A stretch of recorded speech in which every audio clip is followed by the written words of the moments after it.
those old creaking stairs. But soon, in the next lesson, we shall ask you to rejoin us in the attic once again, for, looking about, we see there are quite a number of little items lying on the floor or on the shelves around which will be of interest and, we hope, profit. May we see you in the attic in the next lesson? Lesson 16. So we meet again in our attic. We have cleaned up the place a bit and discovered a few fresh items. Some of them will perhaps shine a little ray of light onto a doubt which you have had for some time. Look at this for a start. Here is a letter which we received some time ago. It says, shall I read it to you? You write much about fear. You say that there is nothing to be afraid of except fear. In your answer to my question you told me that it was fear that was keeping me back, preventing me from progressing. I am not conscious of fear. I do not feel afraid, so what can the matter be? Yes, that is quite an interesting problem. Fear is the only thing that can hold one back. Shall we have a look at it? Sit down a moment, let us discuss this problem of fear. All of us have certain fears. Some people are afraid of the dark, others are afraid of spiders or of snakes, and some of us may be aware of our fears, that is, we have fears which are in our consciousness. But, wait a moment, our consciousness is only a tenth of us, 9/10 of us are subconscious, so what happens if the fear is in our subconscious? Often we will do things under some hidden compulsion, or we will refrain from doing something because of a hidden compulsion. We do not know why we do a certain thing, we do not know why we cannot do a certain thing. There is nothing on the surface, there is nothing that we can pin down.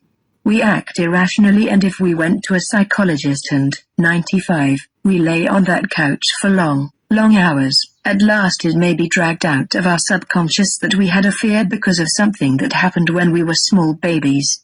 The fear would be hidden from our awareness, working at us, nagging at us from our subconscious. It would be like termites attacking a wooden-framed building. The building to all cursory inspections would appear to be sound, flawless, and then, almost overnight, it would collapse under the influence of those termites. The same happens in the matter of fear. Fear does not have to be conscious to be active. It is most active when it is subconscious, because then we do not know that it is there, and, not knowing that it is there is nothing we can do about it. Throughout the lifetime of all of us we have been subjected to certain conditioning influences. A person who has been brought up as a Christian will have been taught that certain things are not done, certain things are distinctly forbidden. Yet people of a different religion, brought up differently, are permitted to do such things. So in looking into the question of fear we have to examine what has been our racial and family background. Are you afraid of seeing a ghost? Why? If Aunt Matilda was kind-hearted and generous, and loved you dearly during her lifetime, there is no reason whatever to suppose that she is going to love you less when she has left this life and has gone on to a far better stage of existence. So why fear the ghost of Aunt Matilda? We fear the ghost because it is something alien to many of us. We fear a ghost because it may have been taught in our religion that there are no such things, and that one cannot see a ghost unless one is a saint or an associate of saints, or something.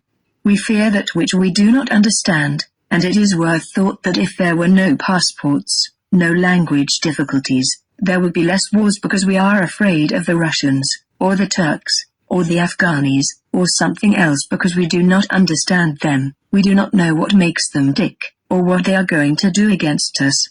Fear is a terrible thing, it is a disease, it is a scourge, it is a thing that corrodes our intellect. If we have certain reservations about a thing, then we must dig down and find out why. For instance, why do certain religions teach that there is no such thing as reincarnation? 196. Obvious example is this: in the days of long ago the priests had utter power and they ruled people by terror, by the thought of eternal damnation. Everyone was taught that they had to make the best of this life because there would be no other opportunity. It was known that if people were taught of reincarnation they might tend to slack in this life and pay for it in the next. In connection with this, it used to be perfectly permissible in the China of long ago to contract a debt in this life to be paid in the next. It is also worth remarking that China became decadent because the people believed so much in reincarnation that they did not bother much in this life. Instead they just sat around taking their canaries out in cages under the trees at night, and deciding that they would make up for it in the next life. This one would be more or less of a vacation. Well, it did not work that way, and so the whole Chinese culture became decadent. Once again, examine yourself, your intellect, your imagination. Give yourself deep analysis and find out what it is that your subconscious is trying to bottle up, what it is that is making you so afraid, so worried, so jittery about certain things. When you dig that out, you will find that there are no more fears. It is fear which stops people from doing astral traveling. Actually, as we well know, astral traveling is remarkably simple. There is no effort to it. It is as simple as breathing, and yet most people fear it. Sleep is almost death. Sleep is a reminder of death, a reminder that eventually we shall go off into a deep sleep, and we wonder what will happen to us when death, instead of sleep, claims us. We wonder if during our sleep someone will sever our silver cord and we will be off. That cannot happen. There is no danger in astral traveling. There is only danger in fear that you know, and more danger in fear that you do not know. We suggest again and again, get down to this problem of fear. That which you know and understand is not fearsome, so get to know and understand what it is that you now fear. We devoted a lot of time to that little incident, did we not? We must move on, for there is much yet to engage our attention, much yet to be dealt with before we can draw the curtains on this lesson and move on to the next. Look about you, look about in our attic. Does anything in particular attract your attention? Do you see that ornament over there? 97, out of this world, isn't it? Oh, we may have started something with that saying. Out of this world. There are many sayings in common use which are truly descriptive of things. A man might say that he has seen something so beautiful that it was right out of this world. How true that is. When we get beyond the confines of this carbon molecule existence, with all its pains and trials and tribulations, we can hear sounds and see colors and have experiences which are, quite literally, out of this world. Here are we confined in the cave of our own ignorance. We are confined by the bonds of our own lusts, our own wrong thoughts. So many of us are so busy trying to keep up with the Joneses that we have no time to look about us. We have the mundane whirl of existence, we have to earn our living, then there are social obligations.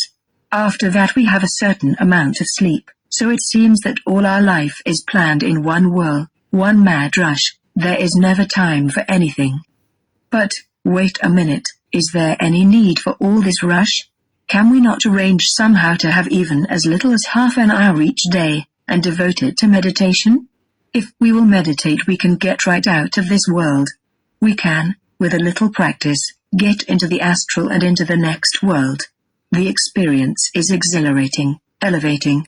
When we elevate our spiritual thinking, we increase our rate of vibration, and the higher we can perceive on our piano scale. Do you remember that scale? The more beautiful the experiences which we may undergo. Out of this world should be our objective, of course. We want to get out of this world when we have learned our lessons, but not before. Look again at our classroom experiences. Many of us may have been heartily sick of staying in a stuffy classroom on a warm summer's day listening to the droning voice of a teacher churning out stuff which really had no interest for us, who wanted to know about the rise and fall of a certain empire. We felt we should be much better off out in the open. We desired above all things to get away from that classroom, that hot and stuffy room with the dull voice droning on. But we could not do so. If we had just run out, there would have been sure retribution from the teachers. If we had skipped our lessons, we should have failed our examinations, and instead of passing on to another grade, we should have been kept back in that same monotonous classroom with another 98 lot of students who would look upon us as curiosities and dances because we had failed to make the grade. Let us not, then, get out of this world permanently until we have learned that which we came to learn. We can look forward confidently to joys, to ease and to spiritual perfection when we leave this world for that which is so much more glorious. We should always keep in mind that we are here as one serving a prison sentence under particularly doleful conditions.